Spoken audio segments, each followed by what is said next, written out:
my water. Happy Thirsty Thursday, everyone. Come on in. Let's get busy.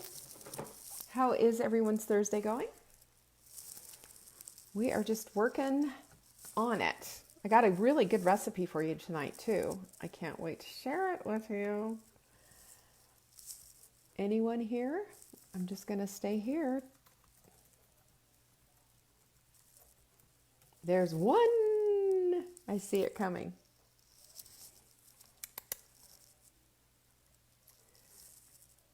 Yay! Denise is in the house. Hi, Denise. Hi, Catherine. And Helen. The ladies are here. The ladies are in the house. So good to see everyone. Come on down. Let's do this. Laura, Carla, Tammy, hi. I just finished yesterday's show. Sounds like you found a way. I found a way? For what? I don't know what I found a way for. Martha and Trisha, hello. Hello, hello. Everybody watched Caroline's show. It got shared like crazy. She had all kinds of bread stuff, and she's developing a whole series for us on doing bread, on doing sourdough starters, on how to do this whole thing. She's quite a student when it comes to stuff like this. I have zero patience. Hi, Emily. Hi, Yolanda. There's Caroline. She just showed up. And yet there's Vanessa right behind Caroline. Hello. So yeah, so she'll be doing a whole thing on that. There's my girl, Amy. Hi, Amy. There's Caroline saying hello. She is wonderful. She's my daughter. I have a little bit of a slight bias maybe, but yes, Caroline is wonderful. And she loves what she does. She puts everything that she has into it. So it's fantastic. Hi, Mary. Good to see you. We got lots of ladies in the house, which is great. Keep coming on in. Are you sharing this? Sharing's caring. I love it when you guys share all these videos. That you really help us to get people over into our little family here. And yeah, Laura's going to rewatch yesterday's episode. There is just so much to learn in the baking department.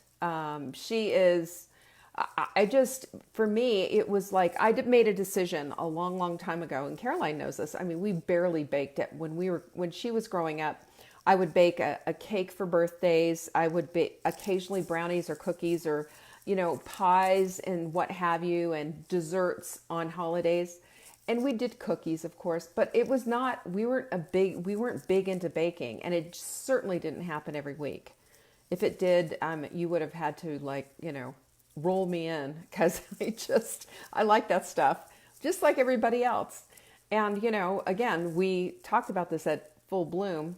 You have to set up your environment for success. If weight loss is one of your things, I can't have that stuff around. I'll eat it. Not only will I eat it, but I will eat all of it. I'm completely out of control. Just telling you the truth. Just telling you the truth. All right, so today, though, I am cooking, and I'm going to be cooking at 4 p.m. Eastern right here. So you'll want to tune in. I'm going to do a coq au vin, which is a classic French recipe. But I'm going to do it in a shortcut way. I'm going to do it in the skillet way. I'm going to do it in the skillet, and I've got the bacon, I've got the mushrooms, I've got the red wine, I've got the chicken. Yum, yum, yum. So Mark's really excited about this dinner because it's delicious. It makes a delicious, yummy sauce. And I'm going to show you how to do it today, right here. Not here, but, downstairs in the kitchen. So yesterday, I also told you about the L-glutamine. This stuff's flying off the shelf. If you guys are interested in getting L-glutamine, please order it now, because we just officially ran out of Fiberminder. But we just ordered another batch of Fiberminder. They're running it again this week for us, so that is a good thing. We also have a whole new supplement lineup coming up with our Wise Women supplements. You're the first to hear about it. And those are shipping today. and you'll hear all about them. Marla and I have put this line together on things that are essential, things, supplements that are essential that support your immune system. And we did this before COVID-19.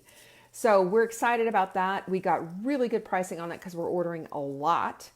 And I can't wait to tell you all about it, but let's just wait. Let's not put the cart before the horse. We've got to get all of this stuff together. Anyway, right now, for you to know, is that we have the L-glutamine in the shop. L-glutamine is your best friend if you have cravings. If you're addicted to food like I am, if you're addicted to carbs, and if cravings are a real part of your day and you're trying to get rid of them, use L-glutamine. You can see I've got it in a little dish. It's just a white, tasteless powder. And you put your hand, a clean finger in water, and you put it on your finger, just like I did, see? And then you put it on your teeth, your gums, your tongue. And a psychiatrist told me how to do this because she deals only with addicts, and she understands how the brain works. And there's a place in your brain that lights up when you give an addict their drug of choice. And for me, it's carbohydrates and that ends up being sugar, of course. So if you have carbohydrates, addiction, issues with sugar, whatever, or even cigarettes or wine or, heroin for all that matter, it's the same area of the brain. This cuts it off at the knees. The stuff is amazing. It is one of the tools for success, and it's an inexpensive 30-day supply. Comes in this little jar, plus it helps to heal your gut. You can find it in the shop, and when you buy this, it also ships free. And how does that happen? Well, we pay for the shipping for you, but you have to write in the promo code ships free. So load up your cart. Anything that's in the cart, as long as you've got L-glutamine in the cart, everything will ship free. You just have to be in the United States, and we take care of everything. Speaking of which, if you are, and forgive me, I forgot to switch the camera around again. If you order over $200 of product, you'll get a little Mindful mug. You'll see a blog post on what the Mindful mug is. But basically, a Mindful mug is a, hard and fast cue that helps you to remember when you sit down not to strap on the feed bag and eat fast and crazy and out of control, but to be mindful of your meal. Portion control, eating and chewing a little bit slower. I have a tendency to eat really fast.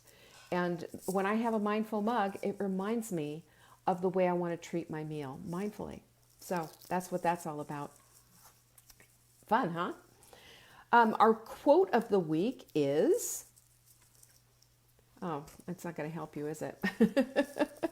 Miracles come in the moments. So be ready and be willing, which I love. Miracles do come in the moments. When we're looking for them, when we're searching for them, they come in. Believe me, this is what it is. We just have to be actively looking for those small little miracles. And sometimes it's your bread rose, and you thought you'd had a disaster or something. I mean, something simple like that.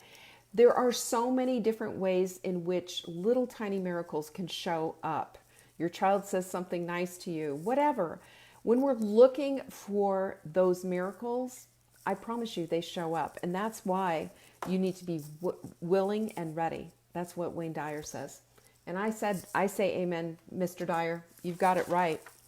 This Friday is Q&A. That's tomorrow, by the way. So you want to get your questions in today. Send them into support@savingdinner.com in the subject line, question for Leanne on Friday. It can be about anything, nutrition, cooking, whatever you have. And believe me, if I don't know the answer, I will find out for you, even if it's a baking question, because I'm not a good baker, as you all know. I've said that a million times.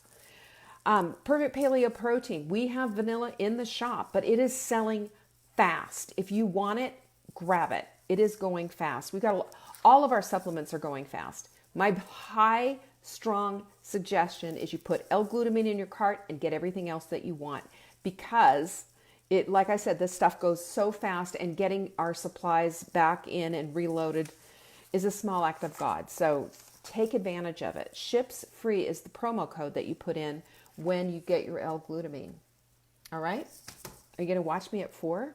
Are you going to watch me make the most delicious chicken recipe ever in the whole planet? Well, at least I think so. It's one of my favorites. I can't wait to share it with you. It's coq au vin. It's a classic chicken with mushrooms, red wine, bacon. Hello. What can go wrong? What could be possibly wrong with that? It is a classic thing. You can find it in any. I believe that our friend Julia Child did it, but I didn't like the way she did. She poached the bacon. That's just wrong. Don't poach bacon. That's just icky. I say cook it so that you can get the crisp in there and you get the flavor out, right? I love that. All right, so today I wanted to talk a little bit about disappointment. Been disappointed lately? Anything disappointing lately? Like maybe you can't go out and go shopping, or maybe you can't go out and do what you want to do. Disappointment's really real, and it really affects our psyche, and it can cause us to go down into, a sad place. It puts us in the place of feeling just kind of in despair. Especially, how many weeks have you been in there? Judith is asking, sorry, I'm going to sidebar. Judith is asking, what can you use in place of the wine? For this particular recipe, you're pretty much going to have to use wine because it is a wine-based sauce. But usually with stuff where it's just a little bit of wine in there to add flavor, you can add vinegar, you can add juice or whatever, but you just can't with this one. So broth, you can add broth a lot, but this is not going to really be, it wouldn't work for this particular recipe. So back to the whole disappointment thing. I know you're probably disappointed that you can't have this recipe, but watch it anyway and see if there's something that you can do. You could add broth, but it's not going to be coq au vin. Coq au vin means chicken with wine is what it means. And there's going to be no wine there. So yeah, that's just going to be kind of a hard thing. So let's start with this whole thing, because what is disappointment anyway? Disappointment is when we have our expectations set on something and then it doesn't happen. You guys were all with me, and so sweetly, I must add, so sweetly with me when I went through a very big disappointment, and my expectations were dashed on the rocks when I got, kind of sidetracked by our supplier. And I shared the whole story with you yesterday about how I processed that. But disappointment is often based on the fact that our expectations haven't been met. And our expectations, while they, most of the time, I think, even now, are pretty much based on, what we expect in everyday life. We're not having like these grandiose expectations because our lives are limited right now, right? But you can't expect, like with children, for example, you can't expect what you don't inspect. So if you have an expectation that your child's going to, do a great job on their rooms and clean them up the way that they should or whatever, but you're not inspecting them, then that expectation is going to get dashed on the rocks. You can't just expect things to happen. There has to be something that goes along with them so that they are understanding this is what the standard is. This is the way it's supposed to be. With my children, and one of them which is here right now, I kind of gave up on them. I just had too much on my plate at the time. I was the breadwinner for our family most of the time. And so I ended up having to just let their rooms go. It wasn't what I wanted.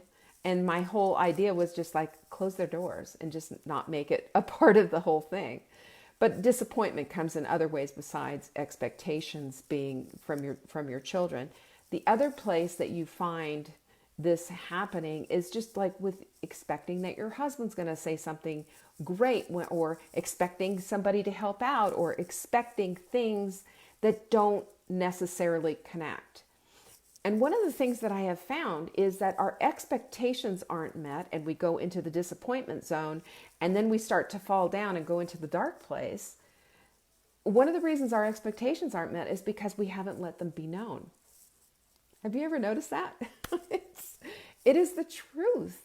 And that's not, I don't think that's kind of being sexist about it and saying, well, women expect people to understand what it is. But I think sometimes we get wrapped up with what's going on in our heads. We have so much that going on. We're running a household, maybe running a business at home, doing whatever it is, and we expect that people are going to know and are going to fall in line and do the things that they're supposed to do. And it doesn't happen that way. Expectations are, again, things that can be dashed against the rocks, and we can't do that to ourselves.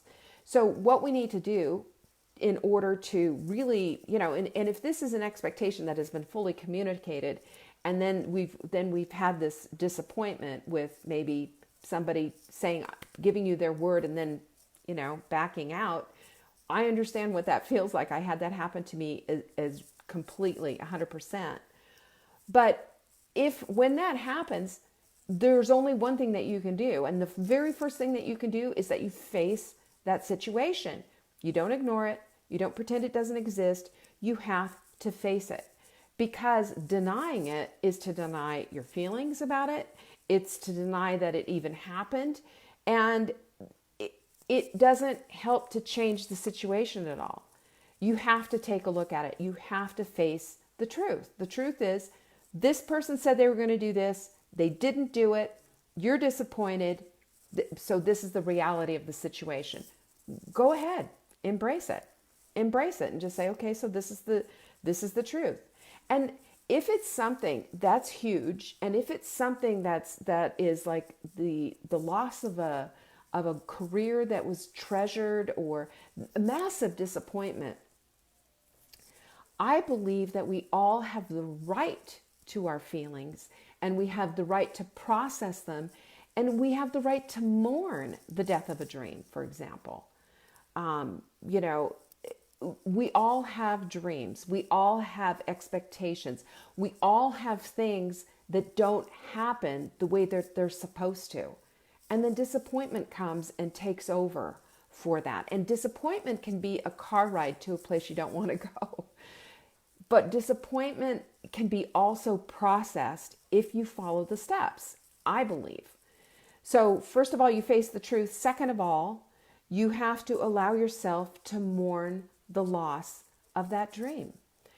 It's painful. And studies show that when you mourn your dream, and when you write about them and you get it all out on paper and you have an opportunity to really express it, that you're going to be able to process it a whole heck of a lot faster and get through it. Now, when I'm talking about mourning dreams, I'm not talking about, necessarily people I'm passing away. It's a whole different thing, because you're more than a little disappointed when somebody passes away, right? I'm talking about, though, maybe a deep disappointment, like a breakup in a relationship, or a friendship that's gone awry, or a child gone astray, whatever.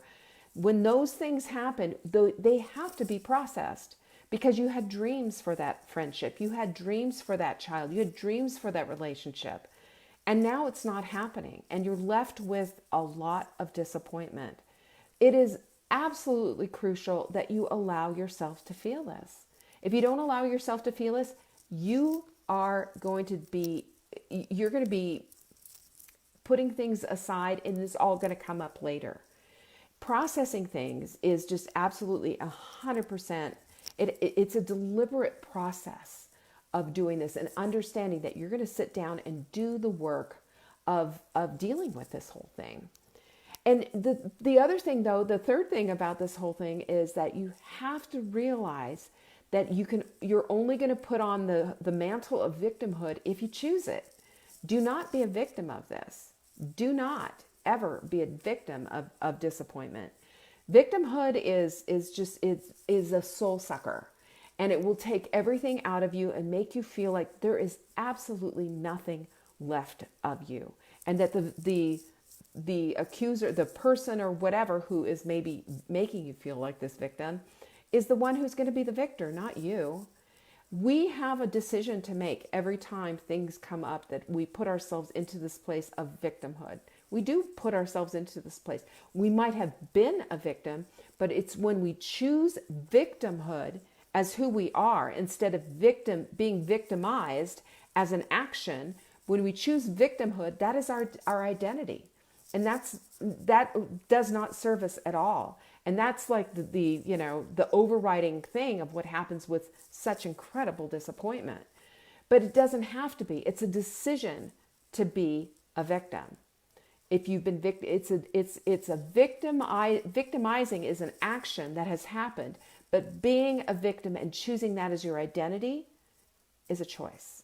Keep that in mind. That's important, especially for women who've ever been sexually assaulted or abused or whatever, in that whole arena. And believe me, I understand all of those different things. I have been in some pretty tragic arenas myself with that kind of stuff. But you cannot choose victimhood, or it will take your life away. It will suck you dry. And then you got to look and go look back when you're processing all of this and writing all of this stuff out and trying to understand the feels of the whole thing and what just happened here, because it's a good idea to have a perspective of what just happened and why you were so disappointed in it. And you have to check to make sure, were my expectations realistic, or were they just out there in la la land? Because sometimes we have expectations that are ridiculous. And I wrote an essay so many years ago, and I'm going to say it's about 15, even 20 years ago, called Great Expectations for Christmas. And the great expectations were having this whole Martha Stewart perfect Christmas, where every ornament's on the tree just right, where the packages are all beautifully displayed and just perfect bows, and the children are happy and delightful. The family comes over, and it's just Norman Rockwell all over the place. And that's not how Christmases go. And you get disappointed because you don't get that, right? But Christmases don't work like that. You'll always have some person in the family who's a real stick in the mud, or worse, right? You have kids who are not going to get along. You have broken ornaments because the dog knocked the tree over. And something burns. Inevitably, something burns. You can live in that disappointment, or you can look at it and change it and flip it and say, here's my real life. I just don't want you to get sucked into that place of having these unrealistic expectations of, magazine living and Pinterest dreams, because it doesn't work that way. Have you ever seen the Pinterest fails? They're hilarious. They're little memes that people put out. That's the reality of this perfect living. Caroline, I'll use her for example. Caroline if you look, she has a wonderful little blog called inheritedsalt.com. And in there, she's got this gorgeous pavlova that she's made, which is with all this fruit and the flowers and the lighting just so. And I was laughing to myself when I was looking at this, because I was thinking, had I made it, it would have been a complete and utter Pinterest fail because I just don't have that skill level. But those are the things that we need to look at is, are we living according to what our Pinterest boards say? Or are we living in the real life world?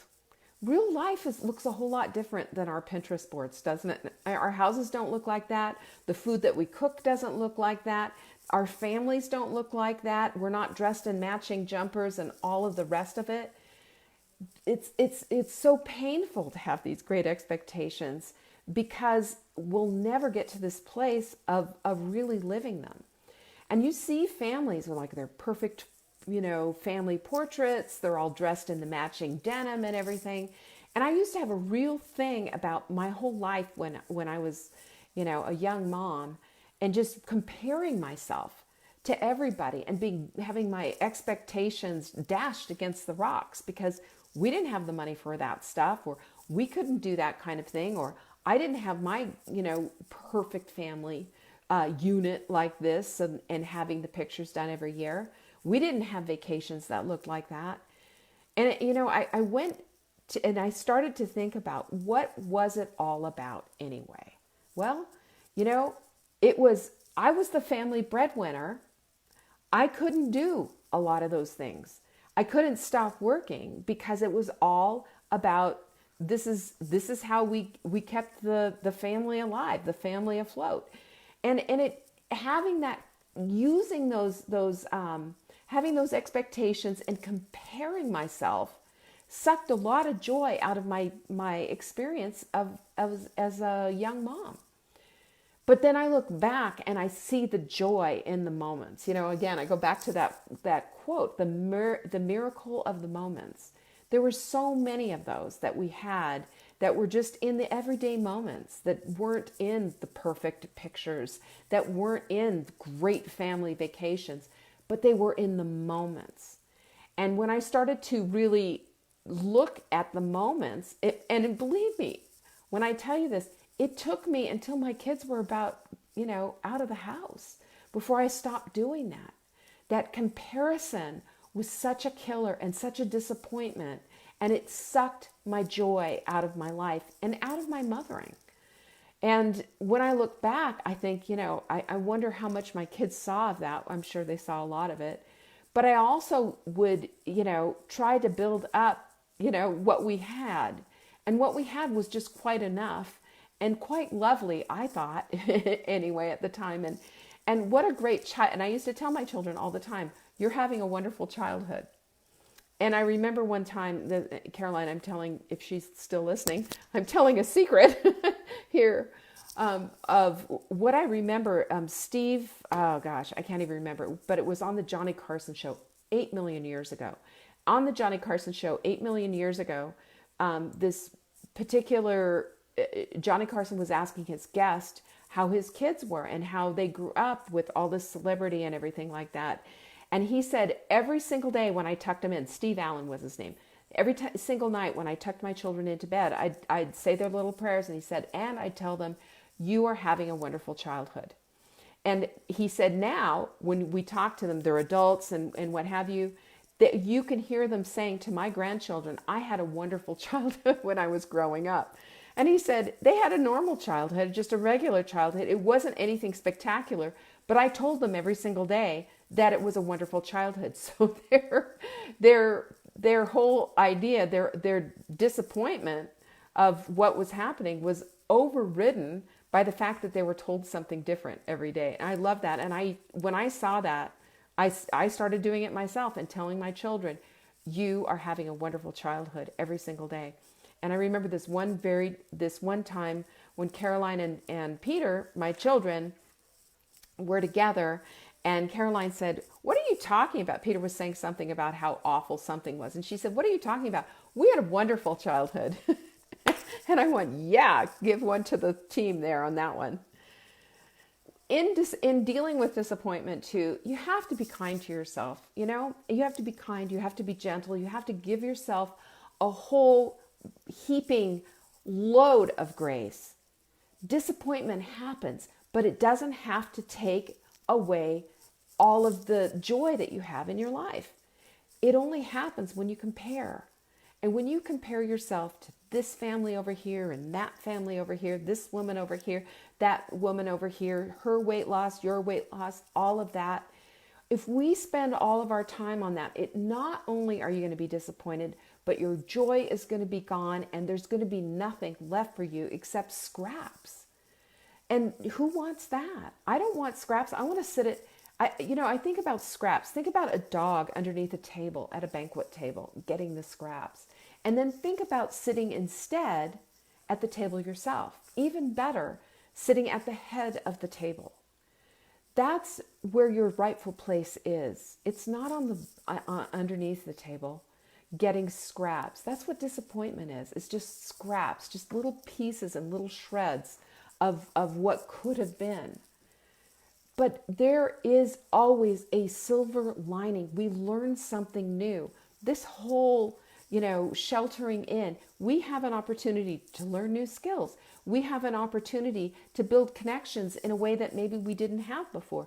We have opportunities to find the joy, even in the despair. We have opportunities to do that. It's a choice. And every decision that we make is a choice, and every choice is a decision. And a non-decision is a decision as well. Just choosing not to do something means something's going to be left undone. And when we just hold fast to doing the things that we know we need to do, that helps us with the disappointment. Because disappointment it wants to keep you down. Disappointment wants to put its thumb over your head and say, see, there it is. It's not even there. And disappointment also wants to steer your ship into a place with more disappointment, because it is a soul sucker. If you choose to dwell on it, it is.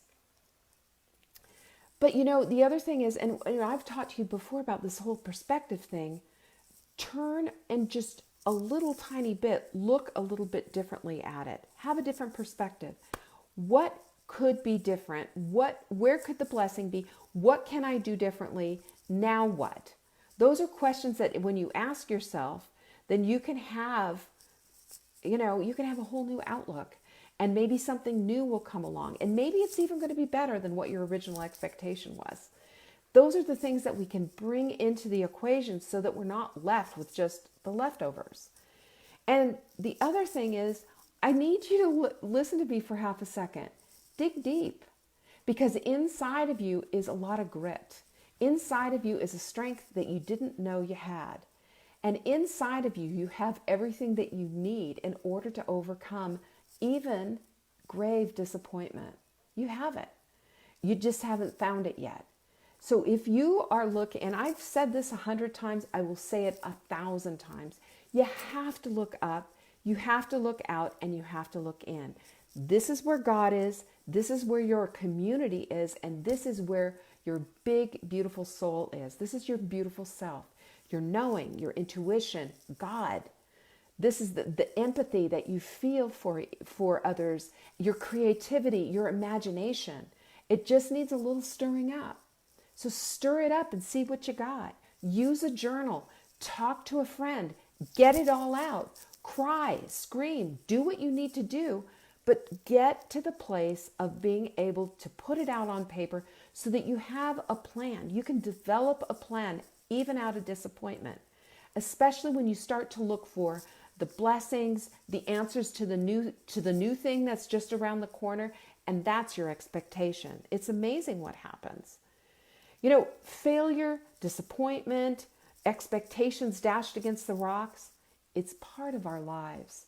And when it becomes the whole thing, and when we allow disappointment to be the ruling mood of how we feel about ourselves, our friends, our family, our jobs, our relationships, whatever, if that's what it's going to be, then it's going to be a hard road to hoe. It really is. But we can choose differently. We can always choose differently. We can choose to look for the good. We can choose to find the people out there that are going to be supportive and that are going to help. We can choose a different path at any time and make a new decision that's supportive of the life that we want to lead. If we want to lead a life of vibrancy, then we got to do this. The way that we do that is by lining ourselves up with all the right things in place. Our people, our self, and our God. Because that will never disappoint. That will never, never, ever disappoint. Yes, that's exactly right. Donna said, we don't have to let our disappointments define us. We don't. Never. So that's what I have for you guys today. Don't forget, tomorrow is Q&A. Send your questions in to support@savingdinner.com with question for Leanne on Friday in the subject line, and they'll get all sent to me.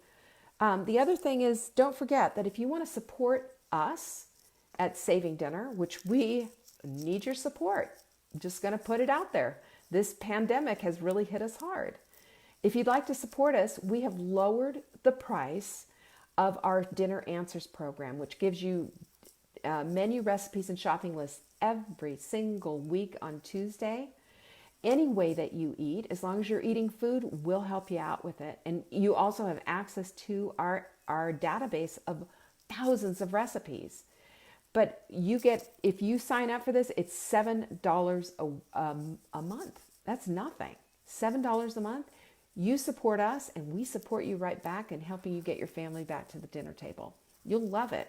We've had people on this program for years and years and years. And we'd love to have you aboard too. And by the way, the price will go up, but you will always be grandfathered in and stay here at $7 a month. All right? Dinner Answers. It's at savingdinner.com. Go check it out. It's right there on the front page. And I will see you at 4 o'clock with our skillet coq au vin. Right? Peace. I appreciate it. Talk to you guys later.